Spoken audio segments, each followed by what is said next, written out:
Fertility Focus on Radio 93.7 FM. And that brings me to our subject matter today, which is Antenatal Care. Coming from the stable of Clearview Hospital and the Fertility Clinic. Today, we have someone whom you need to listen to. She's a matron. She's a matron with Clearview Hospital and Fertility Home. They call her Matron Angela Nwolisa. A few introduction of who she really is. Matron Angela Nwolisa is a registered nurse and a midwife with almost 2 decades of professional experience. Now, she graduated from the University of Benin Teaching Hospital and has had training in general nursing, midwifery, basic life support, advanced cardiac life support, and pediatric advanced life support. Fantastic. Let me welcome you to the show, Matron Angela Nwolisa. Thank you very much. It's so good to have you join us. Yes, we can. Let's discuss fertility concern, but this time we're looking at antenatal care. The figures are reeled out. Shows that the message, the importance of antenatal care is actually sinking into the ears of most Nigerian women. Exactly is antenatal care. Antenatal care, or prenatal care, like some people call it, is the care given by health professionals to women throughout the period of pregnancy. It starts from when the person registers into the clinic. After the person has confirmed that there is a positive pregnancy, the person registers in the clinic for antenatal. The care starts at that point, and it runs through till the person delivers. And at the end of the day, we make sure that the person goes home, the mother is well, and the baby is well. Fantastic. Yes. Antenatal care should be registered as early as 8 weeks. In a layman's term, 2 months of pregnancy. Of confirmed pregnancy. Of confirmed pregnancy, yes. The reason is that by the time you register very early, it is easier for us to detect any deviation from normal. For instance, someone could test positive for pregnancy, but at 2 months, that's 8 weeks of pregnancy, if the person doesn't go and register for antenatal care, how would you know the pregnancy is even well implanted into the uterus? For someone whose pregnancy is implanted outside the uterus, will still test positive for pregnancy. So if you don't register for antenatal care and a scan, which we call the Transvaginal Scan, or we also call it a viability scan, this scan tells you that, first of all, the baby inside is even alive, it's viable. That's one. And then it also tells you that the baby is well implanted into the uterus and not outside the uterus. Imagine a woman whose fetus is implanted outside the uterus. She does a pregnancy test, it comes out positive, and then she just goes her way, without registering for antenatal care. That woman is going to be brought into the hospital as an emergency case. You have to go into the theater and perform an emergency surgery, and that woman may end up losing one of her tubes if the pregnancy was implanted in one of the tubes.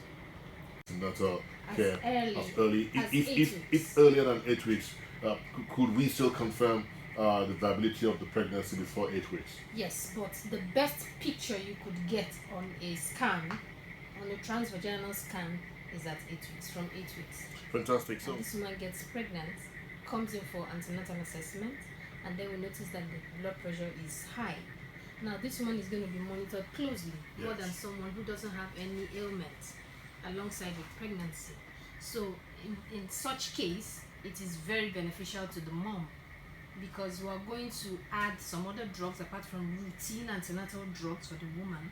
Because right now we're taking care of 2 things. We're taking care of a woman who is hypertensive and she's also pregnant. On the child, yes, it's also beneficial to the child in the sense that if you don't register for antenatal care, we don't want to end up having abnormal babies. Okay, now there's a pregnancy we call pregnancy in elderly people. Now, for someone who for one reason or the other didn't get pregnant until a particular age in life, from 35 and above, such pregnancies are handled more delicately than pregnancies that occur at in younger women. Yes. Prenatal care is going to give you a good picture. It's going to give you an idea, yes, of what the outcome of that pregnancy might be. Now, antenatal care consists of a whole lot of factors. Under antenatal care, the patient comes in, there's something we call a physical assessment. Okay, under the physical assessment, you have the vital signs. You take the patient's vital signs, temperature, pulse, blood pressure, and all of that. Now, the reason we do that is that each time the person comes in for each visit, we look at what the person started with. For instance, if a patient comes in with a weight of 60 at the first visit, and then the person comes in the next visit, maybe like a month after, and the person is weighing 70, that's alarming. That's alarming. Yeah, it rings a bell. So we take all these vital signs, we record them, and then we go back to them each time the person comes in. So vital signs is one of the components. Another component is what we call antenatal screening. Antenatal screening is where the patient comes in, and then after seeing the gynecologist, we send the patient to go for series of tests. We call it antenatal screening. Under antenatal screening, you have all the infection screening, the blood group, the genotype. You do all of that. Now, the reason is we need to know the state of the mom before she got pregnant. Okay, we need to know mom that has an infectious disease, that has HIV, or a mom who's hepatitis B positive, and all of that. And also the rhesus factor. There's something we call the rhesus factor. For a mom who is rhesus negative, there's something every medical professional has at the back of their mind. Okay, this woman is rhesus negative. Once she gives birth, there's a particular injection you need to give to the baby 72 hours after delivery.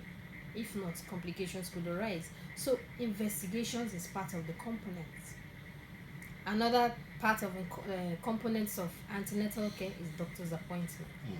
It's also part of antenatal care. The person is given different appointments, and they come in when due. Each time your appointment is due, you must make sure you are there, and the doctor goes back to your old records and then continues managing you from there.